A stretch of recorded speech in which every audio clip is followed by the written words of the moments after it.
We've seen violent riots that was instigated by the far right across the UK. So that doesn't happen in a vacuum. It happens because of years of anti-Muslim, anti-migrant hatred. You saying that you fear that the West is no longer safe for Muslims is a bit of an overreaction. What would you say? Go talk to your Muslim neighbour. All right, everybody. We're about to catch up again with Humza Yousaf, the former First Minister of Scotland. We're going to meet in his family home in Dundee, and we're going to speak about a range of things and what will be one of the longest interviews he's given since stepping down and resigning earlier this year. Look, Humza Yousaf is someone who's sounding the alarm today over the rise of Islamophobia in UK politics. We have to confront the structural racism that exists in our society. So that's something I'd like to delve into more. But also, his online feud with Elon Musk. The richest guy probably in the world by a lot of estimation decides to attack me. Elon Musk to me is somebody who clearly is aligned with the far right. And how he sees the war in Gaza a year later. We should not be funding nor sending arms to a government that is under active investigation for genocide. Welcome to another conversation on Real Talk. Mohamed Humza Yousaf. Salam. Welcome. Salam. Thank Welcome you so to much. sunny Dundee. Thank you for the tea. Most welcome. Most welcome. It's quite nice, actually.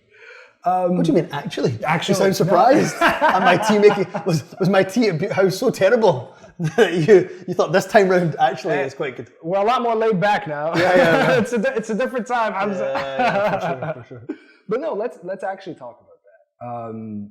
You won the vote in March 2023. Yeah. Right when you became First Minister of Scotland. But you started off you had a rocky start, because at that time there was the investigations into the SNP, into your predecessor and whatnot. You kind of wish that you had won during a different time. So look, you said it was a rocky start. I would say it was a rocky start, a rocky middle, and a rocky end. The whole period. You would call it rocky all the way through? Yeah, it was a tough time to be leader of the SNP, and it still is a tough time. My successor, who I have a lot of time, respect, and affection for, he's having a tough time too. And that is sometimes the nature of politics. You are fighting the forces of political gravity, and often events that are out with your control, such as, in my time, the police investigation into my predecessor. But look, to answer your question more direct, do I wish it was another time? There's no greater honour in my life than professional life, to have been First Minister of Scotland. So whenever the opportunity comes, you take it and you grasp it and you're happy for it. I feel blessed for having had that opportunity. I'm, one of the very few people in the world that will ever get to lead their country. And I had that opportunity and that responsibility and that honour. So yeah, could I have wished for things to have been easier, smoother? Sure, but I think what defines any leader's time in office is how do they respond to events. You can't control all the events, but how do you respond to those events that you couldn't control, like the police investigation, or internationally, like the situation in Gaza, which none of us could have foreseen. Or for my predecessor, it was the COVID pandemic. There's things that happen that you just cannot foresee. The question is, as a leader, how do you respond to those? When you ended the Bute House agreement towards the end, were you surprised by how the Greens reacted? Yes, I think it's fair to say surprised. And this was the miscalculation I made. And I think you've got to hold your hands up when you make a miscalculation or when you make an error of judgment. The error of judgment I made was to say, well, look, politically speaking, the Greens, who are a pro-independence party, their support often relies on support of our supporters. Would they really vote against an SNP First Minister, given the electoral damage that could potentially do to the Greens? Now, subsequently, the answer was clearly yes. But that was a risk I took. And even then, there was still, knowing the Greens could vote against me in the government, there was still the opportunity to get through the vote if we reached out to a party that only has one member of the Scottish Parliament called the Alba Party. It's Alex Salmond's party. But that became an impossible endeavour, not something that I could do because it would have really gone against my principles and values. So look, ultimately I've always believed in politics, when you make a mistake, you make an error of judgment, you've got to hold your hands up and not try to blame anybody else for it. You say miscalculation, but it was reported in another event that you used more colourful language. Yeah. Effed up. Yeah, and that's it. It was, I suppose I could have ended the Bute House agreement in a way that took a little bit longer. I could have sat down with the Greens and said, it's not working. Would it have changed the outcome? Would they still have been, frankly, pissed off enough to turn around and say, I don't care, that you're taking your time over it, you're being delicate about it, you're ending it, therefore we're going to end your government. They might still have had that reaction, they might not. So you can go back and forth in your mind over these things, and trust me, for the first few weeks after I left office, I definitely did that. Or you can go, you know what, I always said two things when I entered politics. One, don't trade your principles and your values. And secondly, when it's time to go, it's time to go, and try to leave with some integrity, some dignity and some grace. And even my opponents, who have spent, my time in politics berating me, criticising me, as opponents do, of course, said, look, he left with integrity and dignity and his head held high. And I think that's it. You've got to be happy for the opportunity that you had. Hope you made an impact on some important issues, both domestically and globally. And then, you know what? Give as much support as you can to your successor, and wish them well. I'll ask one more question in this regard. I remember when you were holding the press conference, that when you decided to end the agreement. I think I was in the office at that point, and I think that you were on the big screen. The conversation at the time was, can Humza Yousaf survive this? And this was even before there was any talk of no confidence vote. This was before the Greens spoke out. But you've been in politics for quite a few years, for 14, 15 years or so, if not more. So how did you not see that coming? No, I think the repercussions, No, for sure. So I think it's a fair question to ask, is that the Bute House agreement was going to end, one way or the other. So the Greens were putting it to their members. So their members, and all the intelligence we were getting was telling us the Green members were going to rip it up and shred it. Well, the question was, do we take the initiative and rip up or shred it? And don't get me wrong, there was no misunderstanding about how big the decision was. I mean, my special advisors and I, were sitting in the room the night before saying, this is gambling the house. Quite literally, come to Bute House. This could be make or break. But it's going to happen to us, or you take the initiative and do it. And ultimately, I think ending the Bute House agreement was absolutely the right thing to do for my party. But it came with a consequence. And as I said, I didn't go. You don't regret it? Well, look, I probably regret the way in which it was done. If I was going back in time, could I have taken more time to work through not just the repercussions, but spoken to the Greens, maybe more privately, taken time to say, look, it's ending. Let's do as Gwyneth Paltrow, and I think Chris Martin from Coldplay said, let's do a kind of conscious uncoupling here. How do we do it in a mutually agreed space? Would that have lessened the blow? If I'm being frank with you, that might have worked. I suspect we would have had the same general election result, and I suspect the pressure on me to resign would have been incredibly significant, given that I, at that point, would have been in post for almost a year and a half anyway. So look, I probably accelerated my leaving office by a couple of months. But as I said, I had a choice once I did that. Do I go out kind of guns blazing, blaming everybody else? Or do I say, look, I take responsibility for it, and therefore I'm doing what I think is the right thing, and giving the best chance for the Scottish Government to move on, and that's what I did. I want to move on to something that happened this past summer. We've seen violent riots that was instigated by the far right across the UK. Keir Starmer called it far-right thuggery. And for context, as you know, how it started was, the tragic killing of 3 young girls in Southport was falsely blamed on a Muslim migrant, which instigated the riots. Now, how did you take all of that in? Well, first of all, let's not forget that ultimately there's a tragedy at the heart of this. 3 young, beautiful girls killed, and I'm a father of 3 girls, as you know. It's every parent's absolute worst nightmare. No ifs, no buts, no maybes about it. Getting that phone call must have been the most horrendous and most traumatic event that's ever going to happen in those parents' lives. So my thoughts are first and foremost with those parents. And what I think about it ultimately is how corrupt and evil, and I use that word deliberately, evil do you have to be to use that type of tragedy and use it for your own nefarious purposes to try to divide people against each other. And that's what was done by the far right, by your Tommy Robinsons. By the way, Nigel Farage, when he did his set piece to camera, essentially indulging in the conspiracy theories that had been spread.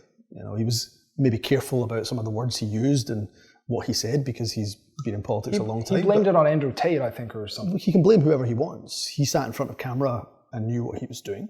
And then, of course, people like Elon Musk, who has used his almost unlimited wealth, his billions, as one of the wealthiest men in the world to amplify such far-right conspiracies. Now, all of that doesn't happen in a vacuum. It's not a case of a tweet going viral and then suddenly you see riots. And you see the type of scenes that, I'll be honest, I never thought I would see in my lifetime. I never thought I'd see mosques being attacked, Black and Asian people being targeted for violence because of the colour of their skin, or for a hotel full of vulnerable people, migrants, almost set ablaze. I never thought I would see such scenes. But of course, that doesn't happen in a vacuum. It happens because of years, decades, frankly, of anti-Muslim, anti-migrant hatred, far-right rhetoric being normalised and mainstreamed in British political discourse and British media discourse. The amount of Daily Mail, Daily Express front pages that have added fuel to the fire, anti-Muslim headlines, anti-migrant headlines, politician after politician of different political parties, I'm afraid Labour and Conservative, often using anti-migrant and even anti-Muslim rhetoric. I mean, for goodness sake, we had the former Home Secretary, Suella Braverman, one of the most senior offices in the UK government, writing in one of the most popular broadsheets in the country that Islamists and anti-Semites are taking over the country. If that isn't a dog whistle, that isn't an anti-Muslim dog whistle, then I don't know what is. So let's not pretend that these riots or this far-right thuggery, as Keir Starmer was right to call it, happen in a vacuum. It happened because British politicians and British media have normalised and mainstreamed the far right for far too long. Well, let me ask you about that. As the first Muslim leader of a Western democracy, how did you see Islamophobia being normalised in British politics? And I'm talking about the political system here. Let me say first of all that I'm not complacent about Scotland, because in fact, just as you and I are talking today, there's been somebody who's been found with a number of weapons and affiliated with the far right here in Scotland. So let's not think that Scotland is immune to it. But I was really pleased that there wasn't riots during the summer here in Scotland. They happen, obviously, as we know, in England and in Northern Ireland. And I think part of the reason is because in the Scottish Parliament, regardless of political party, so this is not a point about the SNP, regardless of political party, there's been a general discourse that's been positive around migration. But that's very different to the UK system. So how has it been normalised, was your question. Well, when was the last time you saw a British Prime Minister stand up and do a set-piece speech on how migration has been good for this country, and how, by the way, multiculturalism has been good for this country, and is absolutely vital for the UK's future prosperity, given our ageing population, given the vacancies that we see in the private sector and the public sector across the UK, migration is fundamentally needed in order for the UK economy to prosper. But why has no Prime Minister ever, frankly, had the bravery, the courage to stand up and say, no, I'm going to talk positively about what migration, what multiculturalism, what diverse communities have brought to the country. Instead, what they've done is they have allowed the far right to take the space where people have legitimate grievances about public services or housing. And then what they've done, politicians and media, certain sections of the media, have decided to mainstream that into the discourse. And there will be hundreds, and I say this at least conservatively speaking, hundreds of headlines from right-wing newspapers like the Daily Mail, like the Daily Express, like the Telegraph, that have fanned the flames of racial and religious intolerance in this country for many, many years. I'll just read the quick quote here. I don't know whether the future for me and my wife and my three children is going to be here in Scotland or the United Kingdom or indeed in Europe and the West, because I have for some time really worried about the rise of Islamophobia. Why is your fear so deep-rooted? Well, those riots are exactly the reason why I'm so worried about my family. Look, I am unapologetically Western. Born in the West, raised in the West. Scottish as they come. As Scottish as they come, right? And I don't make any apology for it. I'm a Western Muslim living here in the West and don't want to leave the West. I led a Western government, very proud to have done so. One of the proudest achievements, in fact, the proudest achievement of my professional life. But can I honestly look my children in the eye, and they are the same colour as me, their names are different to the majority of the people in the population that live here. Can I look them in the eye and say that you will be safe in this country? And the honest answer to that is no, I can't say that. So my job isn't first and foremost as a politician or a member of the Scottish Parliament or a former First Minister. My first job and responsibility is as a father and as a husband. And as a father and as a husband, is Europe, is the West safe for Muslims? I have to say I'm not sure. But does this something that go back years for you, like from your childhood? Because I remember there was an interview that you said that you didn't enjoy high school very much because you faced a lot of racism and you didn't feel like you fit in. Do you feel like this fear that you have stems from even further than just the recent events? It does, because the normalization of Islamophobia, the normalization of xenophobia, anti-migrant hatred, is years in the making, decades in the making. I remember 9/11, the day after 9/11, being questioned by my school friends with no malicious intent. They were genuinely thought I had the answers to what happened the day before. They said to me, why did Muslims hate America? And by the way, why did Muslims fly that plane into the Twin Towers?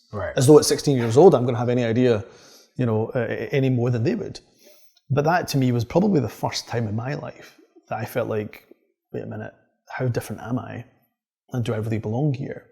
And I'm afraid at that point, the political class in Europe, many in the political class in Europe, including those in the centre and the left, far too many decided to embrace that fear of Muslims and migrants, use it for their political advantage, as opposed to confront it. And that, to me, is why every Muslim I know, and I say this bar none, is wondering whether or not they have a future here in Europe. And that's dangerous for Europe, because if 25 million plus Muslims get up and leave Europe over the coming years and decades, then that is going to have serious consequences for Europe's economy, Europe's public services. Our NHS, think how reliant it is on migrant workers and those who are sons and daughters and grandchildren of migrants. So we are at a really critical juncture, and I say this again as a Westerner and as a Western Muslim, a really critical juncture here for the West. Do we confront the far right, or do we continue to adopt and mainstream the far right? Because if we do the latter, the consequences will be devastating for Europe. But would you actually consider leaving Scotland or the UK? Look, I don't want to leave Scotland or the UK, but if my children's safety was questioned, I wouldn't think twice. My children's safety is the most important responsibility I have as their father. So wherever I think they are going to be the safest is where we as a family would be. But I would never want to leave Scotland. As I say, I'm as Scottish as they come. I had the privilege of leading the Scottish government. Why would I want to leave this beautiful country? So I wouldn't want to leave Scotland. I wouldn't want to leave the UK. I think the UK has had for decades a very proud story to tell on multiculturalism over the years. And that's why it frustrates me so much that politicians don't embrace that. It's one of the great strengths of the United Kingdom. Rishi Sunak, first Asian to ever occupy Sadiq Khan, yourself. Sadiq Khan, myself, there's others that have come. You wouldn't see that, by the way, in other countries in Europe. I don't think we'll see for many years, if not decades, the leader or the head of the government of another European country being a person of colour. I'd be astonished. But in the UK we did. That's something that we should be embracing as those who are politicians in power, not shying away from or using migrants, people of colour, as a scapegoat. What if your critics say you're overreacting a bit? I mean, we get it about Islamophobia in the UK, we get that it's a real problem, but you saying that you fear that the West is no longer safe for Muslims is a bit of an overreaction. What would you say? Well, I'd say go talk to any Muslim you know. Don't take my word for it. Absolutely fine not to accept what I say, that's your prerogative. Go talk to your Muslim neighbour. Go talk to your Muslim co-worker. Ask them, do they think the UK, Europe and the West is safe for Muslims? And don't just ask the UK, go ask Muslims that you might come across in France or Germany or the United States. Ask them, do you feel safe? Can you confidently say that your future is here? By the way, I want the answer to that to be yes, because I don't want to leave. Why would I want to leave? Where my family is, where my home is, where my football club is that I love. These are all integral parts of who I am. But if you don't take my word for it, talk to any Muslim, and every single Muslim, bar none, tells me that they're not sure if their future is in this country, let alone in Europe and the West. There's something that I want to clear up with you. Every time you speak about race or Islamophobia, especially on social media and especially on Twitter, X, there is this video that pops up, in your comment section. It's quite short, but I think for context, it was cut from a speech you gave in Parliament, I think in 2020. It was in the aftermath of the George Floyd murder, the Black Lives Matter movement protests, and you were highlighting basically how people of color were underrepresented in the country, in Scotland. You were basically citing high-ranking positions, and you were saying that all of these positions were filled by white people. And in the speech, it's, this position, white, that position, white. The Lord President, white. The Lord Justice Clerk, white. Every High Court judge, white. Every chair of every public body is white. Now, that video is cut out just to show that segment and to basically argue that you are a racist and you're anti-white. Now, what do you make of that, this whole debacle that I just described? Each time that video pops up. Yeah, and it's often usually shared by those on the far right or those that have far right tendencies, the likes of Elon Musk, for example, because he sympathises, of course, with the far right and aligns himself with white supremacy. So people like that will often share it. But it's interesting because you're right, the context, of course, was the Black Lives Matters movement. And I think at that point there was only a couple of us who were speaking who were people of colour in that parliament. Yeah, it was you and Sarwar. Sarwar, I think, was speaking at that point as people of colour, as members. And there was not a single black member of the Scottish Parliament there, which is really a dreadful travesty that we haven't rectified yet as a parliament. I would, word for word, make that exact same speech today. Because you would? Without a shadow of a doubt. Word for word? Word for word. Because we have to confront the structural racism that exists in our society. So they're going to have a field day online. I'm sure they will, but I don't care about the far right. I've never tempered my remarks because of what the far right have said, and I certainly won't be starting now. Because the point is this, that in a country that is, even if it's 95% white, we have to make sure that there is equal opportunity for anybody, regardless of race, religion, colour, to be able to reach the highest offices in the country. And I was pleased to be able to break through that glass ceiling in terms of government, really pleased. But of course, we've got to make sure those structural barriers are removed in every single part of our public and private sector. So the equality of opportunity is there, on merit. And by the way, the far right will say to me, what about Pakistan? First of all, I'm not responsible for the politics of Pakistan. But what about Pakistan? Like, what is that question? Yeah, and the question, well, what about Pakistan? They don't have a white leader or... Well, first of all, by the way, if you want to talk to a Pakistani politician, go talk to a Pakistani politician based in that country about their politics. But secondly, I would say the exact same thing in Pakistan. I would say the exact same thing in South Africa. I would say the exact same... See, I don't pick and choose my equality. I would say in any country, east or west, north or south, you've got to remove the structural barriers that exist that stop progression of equal opportunity for anybody, regardless of your race, religion, or nationality. And that's the difference between me and the far right. The far right want, of course, to keep structural racism in place so that it prevents equality of opportunity. They want equal opportunity for themselves, those in the far right. They don't want it for anybody else. Actually, I want equal opportunity for everybody in this country, regardless of what your race, religion, or background is. And I would say the same in any other country, in any other continent. The reason why I brought that up is because Elon Musk, you've spoken about him a few times in this interview, but I really want to dig in some of the comments that he's made about you. And one of the comments that he did make was under that video on Twitter, on X. And let me just read to you what he's been saying. One tweet, he says, he's super, super racist. Scotland gave him everything, and yet he loathes white people. And then he doubled down later. I dare that scumbag to sue me. And then another tweet, legal discovery will show that however big a racist he's been in public communications, he is vastly worse in private communications. Now, having one of the richest, most powerful people in the world attack you publicly like that. First of all, did that come as a surprise at all? To a point. I mean, the richest guy probably in the world by a lot of estimation, and one of the most dangerous men on the planet because that wealth is so unaccountable, decides to attack me when he could easily, by the way, feel free to pick up the phone if he wants. I can have a discussion with him about what I'm saying, what I'm doing, why I believe so passionately about it. You'd think he'd have better things to do than spend his time on X, trolling through videos, trolling through far-right accounts and amplifying them, but clearly with great money and wealth comes little responsibility in his case. So yes, surprised, but I've said this before and I'll say it again. Elon Musk's billions don't intimidate me, don't threaten me, they won't silence me. Elon Musk to me is somebody who clearly is aligned with the far right, and not only aligned with the far right, with white supremacy. There's no doubting that, given the disinformation that he shares with regularity. So Elon Musk to me, as I've said before, continues to be one of the most dangerous men on the planet. He tries to influence elections, including the United States election, but other elections and other democracies too. And he does that while being aligned with the far right, an extremely dangerous man who should be held accountable for his actions. And how do you interpret him singling you out like that?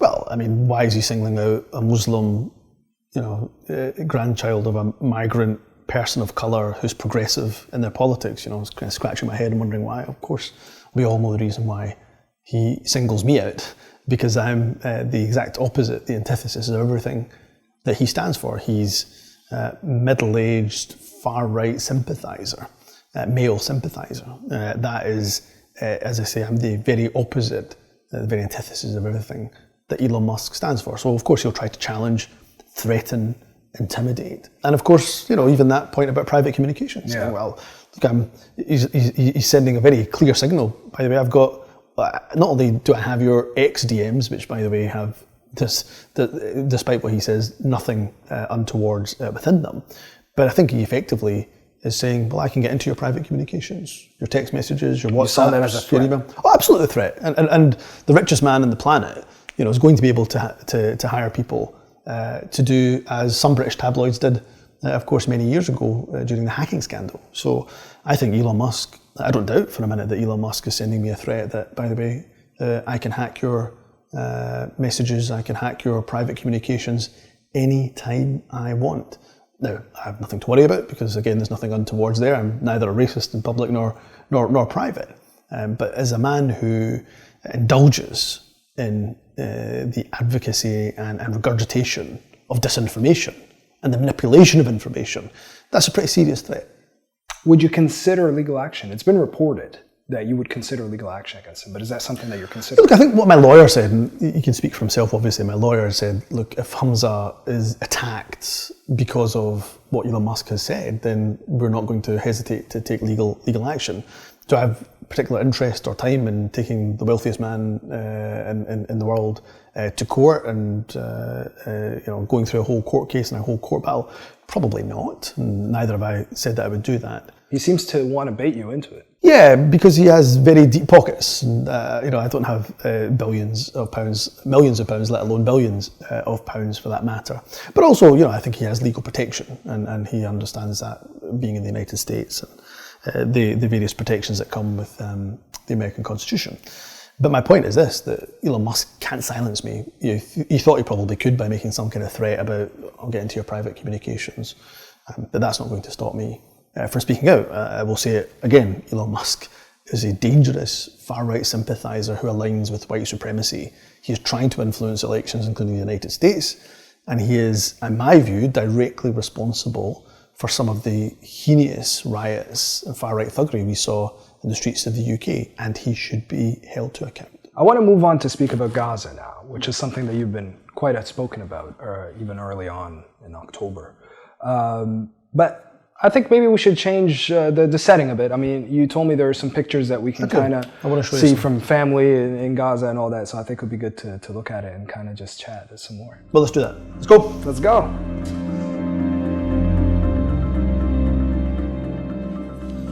This is great furniture. Thank you. Thank you. Are we ready to go? Cool. As you know, I also interviewed your wife, Nadia, a few months back. At the time that I interviewed her, her parents were still stuck in Gaza. And I think they managed to get out a day or two after we did the interview. But how are they coping, your in-laws? I'm not sure they are, is the honest answer. They are, perhaps unsurprisingly, I think riddled with PTSD. I think they are severely traumatized, particularly my mother-in-law.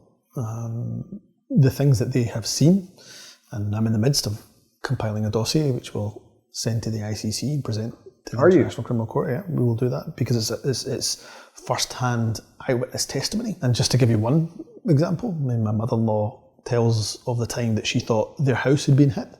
Now, it wasn't. It was a house about 70 metres away. But once the dust had quite literally settled from the blast, windows had been broken, mirrors smashed from the impact of the blast. They went outside and they saw an 8-year-old girl on the front garden, and she'd been, of course, lifted in the air to some height, landed. Incredible that she'd survived, but of course broken her spine and left paralysed. And that's just one example of the many atrocities that both my mother-in-law and father-in-law saw. So how can you not be traumatised? Seeing children being killed, paralysed, innocent men, women and children butchered in front of your very eyes. And are they talking about other stories? Are they talking about it at all? I mean, how since they've been back, how do you think they've been kind of reacting? Yeah, my mother-in-law, she will attend a protest every single weekend. And she'd do that? Oh, she okay. does. I mean, she wants the world not to forget what is going on, and that happens, doesn't it? It begins to move down the news agenda. So she's very keen to keep talking about it, even locally. They're still talking to family. We still have some family in Gaza. Nadia's cousin, Sally, with her 4 young children and her husband, still in Gaza. They were in the north, now in Derbala. So every day for them, I think, is still a struggle, because you can't escape the fact that you're seeing the scenes on social media, you're seeing it on news channels, seeing it on the Middle East Eye, on Al Jazeera. You're still seeing the images that are showing a massacre happening in front of our very eyes. Your in-laws and your wife, they used to go to Gaza every year, right? Every year. Very frequently? Every year. Every year before the blockade took place. Yeah.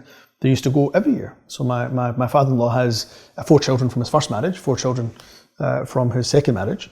And he was very keen that the kids all, they all call themselves brothers and sisters. They don't know half brothers, half sisters. They all talk about each other as one family. And that bond was created because every single year he would say to the kids, we're going to Gaza. And the kids, by the way, would love it. Why would you not love it? You're on the coast, you've got the beach, they had swimming pools, a beautiful 3-story house in Gaza, all the food you could eat. And you had pictures from that time as well? Yeah, absolutely. Some pictures, because as I said, they would travel every single summer.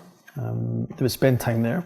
And these were fascinating for me to see, as somebody who's never been to Gaza, though I hope one day to travel. This photo for me makes me quite sad, because you've got children here, the brothers, the sisters, some cousins, doing what kids do, making funny faces, laughing, and playing with their toys. How many children now are doing that in Gaza? Or how many children are able to smile in Gaza or play with their toys? So it makes me really sad when I look at that photo. And they're doing what normal families do, going for a big family meal. It's like a different world, though. Totally different world, completely smiling. And there's, of course, the beautiful coast and the beach in Gaza. Nadia's now 94, maybe 95-year-old grandmother with some of her grandchildren. They're, again, just a beautiful, normal family scene, and that's what people want in Gaza. They want normality as much as they can. What kind of meaning do these photos hold right now within your family? Oh, they're everything. They're everything. They're clutching on to the hope, almost beyond hope, that they can one day return. Go back. Yeah, of course they want to go back. Look at these. This is, for my father-in-law in particular, this is home. But for them, there's so many beautiful memories that they created. Look at them on the beach, doing again what, I could take you 5 minutes from here to Broughty Ferry Beach. We've got a beautiful day in Dundee. And you would see kids thousands of miles away doing what kids do. Jumping in the water, enjoying the water, the waves, the sun. And that's what they want to do. They want to go back to Gaza. And they want to return to see their family. And of course, the family who's from Gaza want to return. They don't want to be refugees. Who wants to be a refugee? Leave your home, leave your family. But that's what they're being forced to do. And that's why I think we must all continue to raise our voice, because Gaza has to be for the people of Gaza. There must be a return. And it can't be just taken over by Israel and, frankly, ethnically cleansed. Do your own daughters ask you about Gaza? All the time.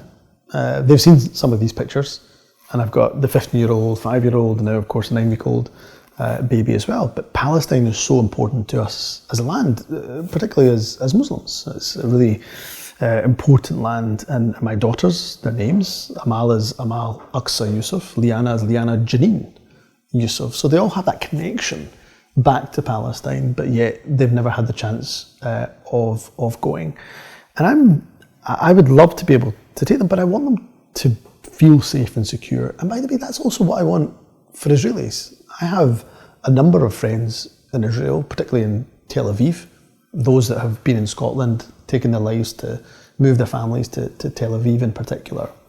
And they want to live in safety, security. And by the way, to a man and woman, those friends that I've got do not agree with Netanyahu's government and their tactics in terms of what we've seen since October the 7th. So, yeah, I would love to go, not just to Gaza, but I would love to go to Palestine, the West Bank, and ultimately see a country and a land that's so important to my wife, her family, and our family. You got a lot of flack for being one of the first to call for a ceasefire, because you called it quite early. I think it was October when you called for a ceasefire. You were attacked, were you not? I was. I was the first European head of any government to call for a ceasefire. And I remember, actually, if I'm being honest, a lot of my advisors cautioning against it. Really? Yeah, absolutely cautioning against it. What were they saying? Well, they were saying, look, no other government in Europe has called for it, and we're part of this kind of European consensus. You know, what will that do with our relationships with Europe? And I said, well, look, let's take the geopolitics to the side for a minute. Geopolitical considerations are important. You can't minimise them or just completely disregard them. But let's put the humanity first. And we have, at this stage, hundreds, if not thousands of people who were hostages that had been taken and were in Gaza. They hadn't been reunited with their loved ones. And of course, we had the killing of, again, hundreds, if not, I think by that point, thousands of innocent men, women and children who had done nothing on October the 7th and had no sympathies with Hamas whatsoever. And the only way to stop those injustices, and still, by the way, to stop those injustices, was by calling for an immediate ceasefire. And I said, look, if we explain it in that way and be absolutely sympathetic to the security concerns that people in Israel are feeling, given what happened on October 7th, but equally, let's put humanity at the forefront and be honest and say 2.2 million people in Gaza were not responsible and should not be collectively punished for the actions of a few, then I think we can make that case. And I had a number of people afterwards, leaders, foreign ministers of other countries across Europe, who said, we heard that call, and a lot of them came in, of course, shortly afterwards as well. Are you surprised that we still haven't reached a ceasefire yet? We're nearing a year now, year's anniversary. I'm not surprised, I'm disgusted. It's shameful. The question of what is happening in Gaza is the, I think, moral question of our time. And you can see people, actually, you can see where the morality is by the response. You see, I can say unequivocally that I believe that a Palestinian life is equal to an Israeli life. I can say that I want an Israeli to feel safe, secure, protected from violence. And I can say the same about somebody in Gaza. There are so many people in the last year who've witnessed the killing of tens of thousands of innocent children, let alone the men and the women, and still cannot bring themselves to show any compassion or humanity for those that are suffering. And worse than that, are those who are actively complicit, including, by the way, the UK government and other governments that have sent and continue to send arms to Israel. On that note, the UK actually suspended 30 of its 350 licenses. The last time we spoke, you called on the UK government to end arms to Israel. But what do you make of this decision by the Starmer government to suspend 30 licenses? Look, I think it's a step in the right direction, but doesn't go nearly far enough at all. And if you just think about it, that's 10% of licenses roughly, and excludes the F-35 jet program. Well, you talk to any Palestinian or Gaza whose life has been decimated by a strike from an F-35 jet, or from the other missiles and components and armoury that is still being sent to the Israeli government, you ask them if that feels like it's a step, but it's gone far enough, and they'll say absolutely not. So we still have people, innocent men, innocent women, innocent children, losing their lives. Well, I say losing their lives, that's a wrong term. In fact, they're being killed, massacred by these weapons. And we are still supplying component parts, still supplying arms. And not only the UK government, but many governments across Europe and the West. And to me, that is morally inexcusable. Do you think the decision to just, to partially suspend licenses or to partially suspend arms is more theatrical than it is actually having an impact on the ground? So politically, I don't think it really does anything for the UK government, because you have those like me who believe that all arms sales should be suspended, who are still angry that we only have a partial halting of arms sales.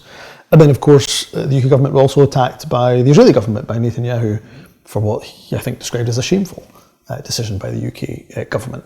So practically it does nothing. Yeah, but politically, who hasn't been attacked by the Netanyahu government? Sure, but what I'm saying is politically it does nothing. Practically, I don't think it does anything, or does very little, suspending only 10%, and by the way, excluding entirely the F-35 jet programme. And we have really clear indications from the International Court of Justice about the ongoing investigation into genocide, from the ICC, whose prosecutors are seeking an arrest warrant for Benjamin Netanyahu, really clear indicators that we should not be funding nor sending arms to a government that is under active investigation for genocide.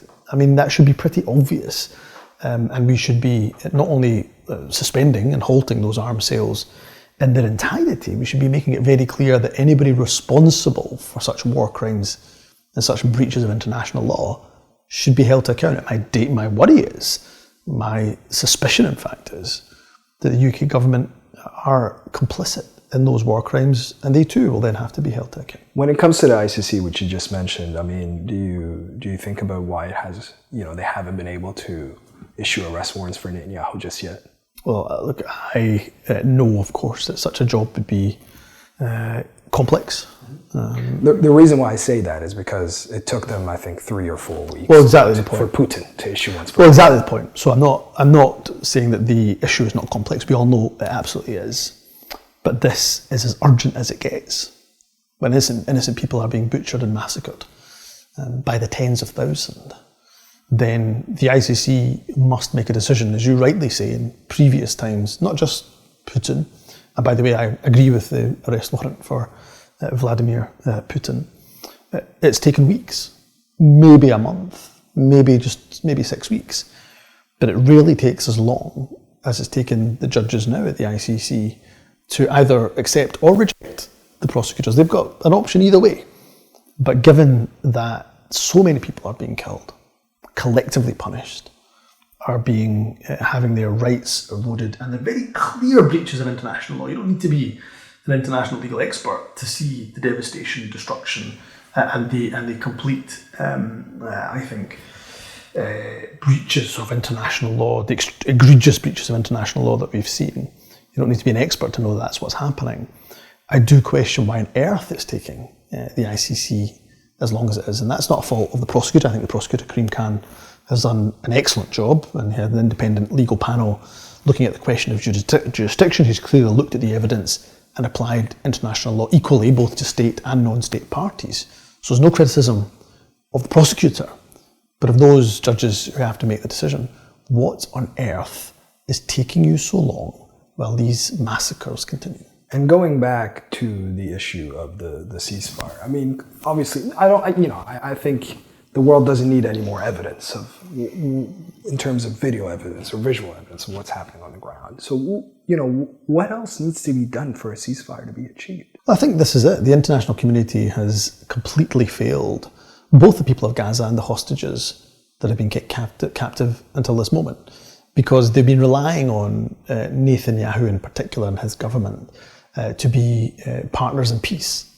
I can say unequivocally from the evidence that we've seen that Netanyahu, the Prime Minister of Israel, is not interested in peace. And by the way, that's not just my words, that's the words of the families of hostages That's the words of members of his own government, in fact, that have said that he's not interested in peace. So why has there not been sanctions? Why is there not sanctions on the government of Israel for such egregious and obvious breaches of international law? How many more schools have to be bombed? Hospitals have to be bombed? UN facilities bombed? Children killed? How much more collective punishment of millions of people has to happen before the international community says enough is enough? As the former head of a Scottish government, what did Gaza teach you about the so-called rules-based international order? Well, it teaches me, and I think it's obvious to everyone, that we are at the most critical juncture for international law. If it is to mean anything, if it is to mean more than the paper it is written on, then we have to see the equal application of international law. And that has to apply, as I say, to state parties and non-state parties as well. I've never shied away from the fact that I've supported the ICC prosecutor and the arrest warrants that he seeks, not just for the members of the Israeli government, but also for those Hamas officials that believe, where we believe that war crimes have been committed. So if international law is to mean anything, then we have to see those who have committed such egregious, such obvious breaches of international law held to account. And that means not just arrest warrants, but of course trials and tribunals taking place where those that have committed such disgraceful war crimes and breaches of international law are held to account and punished accordingly. And what's something that you continue to think about in reference to Gaza, that you just can't get out of your head? Well, there's lots of images, but the one that I can't get out of my head, I still hear the screams of the father of those two beautiful 4-day-old twins. And he went to register their birth and comes back to find them killed along with his wife. And that happened days after I went to register my own daughter's birth. I went to go register Liana's birth. Didn't think anything of it in the sense that I knew when I went there and returned that my wife would be with me, that my daughters would be with me. And I couldn't imagine the absolute inconsolable pain and heartache that he must be going through. And then times that by not hundreds, but thousands of fathers and mothers whose children have been killed. And you and I talked before about the tragedy of Southport. It is every single parent's worst nightmare. And we have to ask, what did those children do? What did the almost 15,000 children that have been killed in Gaza, what was their crime for which they were killed? And that's why people have to be held to account. If they're not held to account, then how on earth can we say there's any justice in this world? You're no stranger to media. You've done a lot of interviews across, throughout your political career. How have you seen UK media specifically react to Gaza over the past year? I think the reporting, frankly, by most sections of the media has been disgraceful. Disgraceful? Absolutely disgraceful. And look, I'm somebody who is a great believer in institutions like the BBC, but the amount of headlines I've seen that have been unforgivable, where they have been not providing full context. So talking about children dying in Gaza, they're not died, they've been killed. And killed by whom? They very rarely, and I had to correct a BBC headline when they suggested that there had been an airstrike on the UN. Well, the question was, by whom? It should have been an Israeli airstrike on UN facility. And there's been far too many examples where, for whatever reason, those in media, not all of them, and we've got to be clear, tarnish all the media with one brush, but there's certainly been too many media institutions that have refused, and I think deliberately, to provide the appropriate context around what is going on. And to me, that's really shameful. Big election coming up in November, the US elections. How have you been keeping up with it? Well, I think all of us that have got an interest in politics are keeping up with it. Look, from the offset, the American election is of course for the American people. It's not for me to interfere and for anybody, I think, to try to influence that's outside of the United States. But I would say that it's a really difficult one for a lot of Arab Americans, for a lot of Muslim Americans, and actually a lot of people who are quite progressive, regardless of what their faith or nationality is, because although they absolutely loathe Donald Trump and his politics, and to be frank, so do I, they do not see enough from the Democrats that recognises the dreadful atrocities and massacre that's happening in Gaza, to the point at the Democrat convention where you had families of hostages, Israeli families of hostages, not just speaking at the Democrat convention, as they should have been doing, but saying there should also be a Palestinian voice on this stage. Well, they were rejected. And they were rejected by the Democrats. And it makes me incredibly upset that a party that I would have a natural affiliation, if I was an American, they would probably be the party that I would vote for, because it would be the one that would be most closely aligned to my politics, couldn't even find the space, 10 minutes, in a convention that lasts days, couldn't even find the space to give a voice to a community that is suffering and completely heartbroken. How'd you see that? To me, it just speaks of a politics that is very afraid to speak to its principles. And that, to me, is deeply saddening, because you have many Democrats, people like Bernie Sanders, for example, AOC, Ilhan Omar, Rashida Tlaib, many progressive Democrats who rightly call out the disgraceful scenes that we've witnessed in Gaza over the last year, and are calling for their leader, their representative and candidate to be president, to just recognise the pain. They're not expecting a complete reversal in their foreign policy, American foreign policy. Nobody's unrealistic in that sense, but are asking for a recognition of the heartbreak and the pain. And the inability to do that, I think, speaks to, I'm afraid, to me, a party that is just unsure of its own principles, and that's deeply saddening. So if you were to choose in this round, Kamala, Trump, or would you go to the third party option, Joe Stein? Look, again, it's hard. I know you've got every right to ask the question, because I'm not in America and I'm not casting a vote. I certainly wouldn't be voting for Trump. I think that goes almost without saying. I think there's a difficult one for each American who is progressive in each of the states to say, look, are you going to cast a vote for Dr. Stein, the third party candidate, or for Kamala Harris and the Democrats? Because, we know that Jill Stein has no real prospect at all of becoming the next president of the United States. So does that only help Donald Trump to progress? That's the debate that's been ongoing for many months now within the United States. It's a debate around third-party candidates generally. Well, generally, yeah. Do you end up with a wasted vote? Now, it depends on the electoral system. In the United Kingdom, we saw a number of third-party candidates, Jeremy Corbyn, and of course a number of others, like 5 total, independents winning. So it depends on the electoral system. But the United States electoral system and the electoral college is a very different beast to the first past the post system that we have here in the United Kingdom. So look, it's for each American who believes in similar politics and progressive politics like I do to make a decision about which way they vote. But I think the vote does absolutely matter. And look, I applaud those within the Democrat Party who are trying to get a shift in position, because at the moment the position of the United States is not one that I think we can say is one that recognises the heart of the Palestinian people, or the harm that is being done to them. I want to circle back to you. In 2011, at 26 years old, you were elected to the Scottish Parliament. Quite a young age to be elected. But if you were able to go back to that Humza at 26 and speak to him about your political trajectory, about where you are today, how do you think he would have reacted? I think he would have said it's unbelievable. He wouldn't have believed you. No, not at all.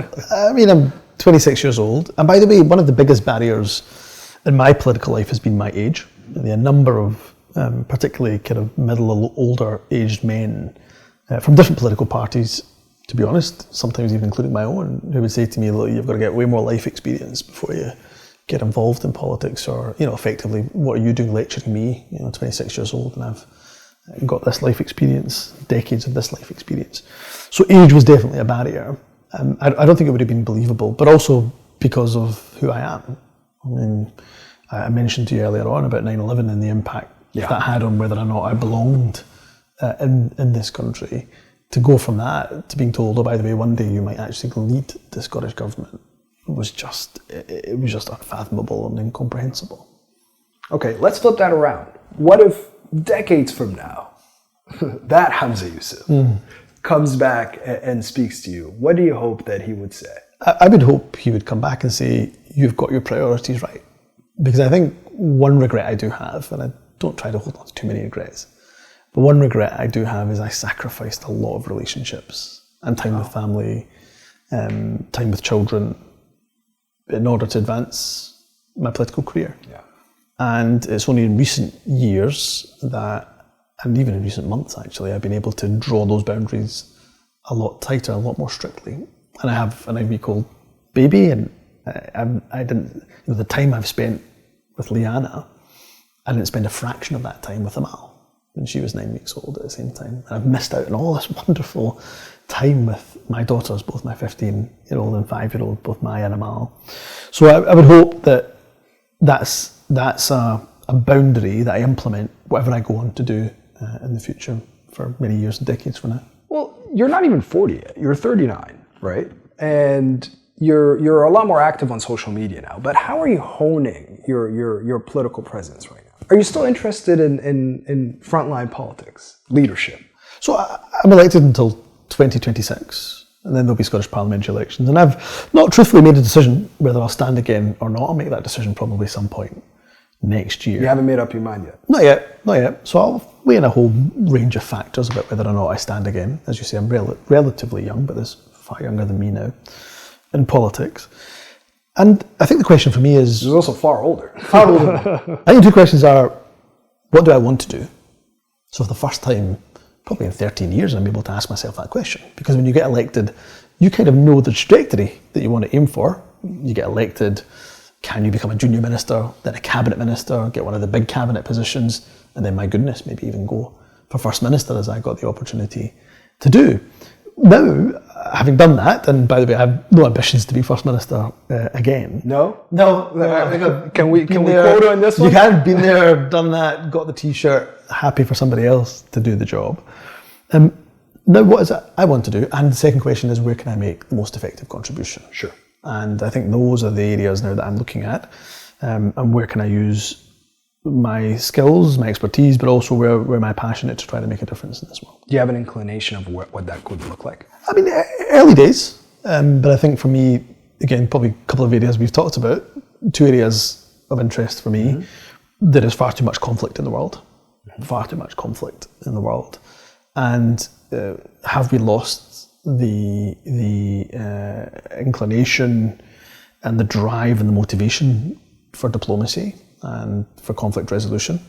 And look, I'd love to use my experience of what I've got wrong and what I've done right in that area. Can I make a contribution to that, especially as somebody who kind of straddles both East and West? You know, as I say, born in the West, raised in the West, led a Western democratic nation, but at the same time has roots in the East. Father and grandfather came from Pakistan, and somebody who's Muslim. So can I use my unique experience and life story to try to help in mediation and conflict resolution? Maybe not. And the second area is tackling the far right. I have witnessed over many years the rise of the far right, driven by its anti-Muslim and anti-migration rhetoric. Well, we've got to confront them, and I intend to dedicate a significant amount of my time to fighting the far right, not just in the UK, but right across Europe and the world. How do you want little Liana, when she grows up, to look at your political career? What do you want to be her takeaway to be? Well, actually, I prefer that she just looked and said, you know, when my time on this earth is gone, that he was the best father I could have had. Whether she pays an interest in my political career, which is fascinating because she, of my three daughters, she's the one who will have no memory, of course, of me ever being First Minister, whereas the others two have a lot of memories. As long as my kids can say he was the best father we had, and he loved us, spent time with us, taught us, punished us where appropriate, you know, he was just a good all-round dad. That's the legacy I'd like to leave. Finally, I mean, I'd like to just zero in a bit more. in the near future, what is it that you're going to be working on? Well, for me, I think there's a need to actually do the very opposite of what Elon Musk does. So what Elon Musk does is use his billions to fund, resource and amplify disinformation and those on the far right. Well, I would love to bring those people who are like-minded, like me, are progressive and believe that communities coming together is better for our society and our world. Well, how do we amplify those progressives? How do we give them the digital skills that they need? How do we give them the resource and the financial backing that they require? So one of the areas I'm looking at is how do I use my energies and those that I know and network with, how do we use our energies to try to promote those who are peacemakers as opposed to those who want to divide communities. On that note, Humza Yousaf, thank you so much for coming on Real Talk again, once more. You've been so gracious with your time and I appreciate it. Thank you for hosting us. Always a pleasure. Thank you so much. Thank you, Humza. Take care. So much.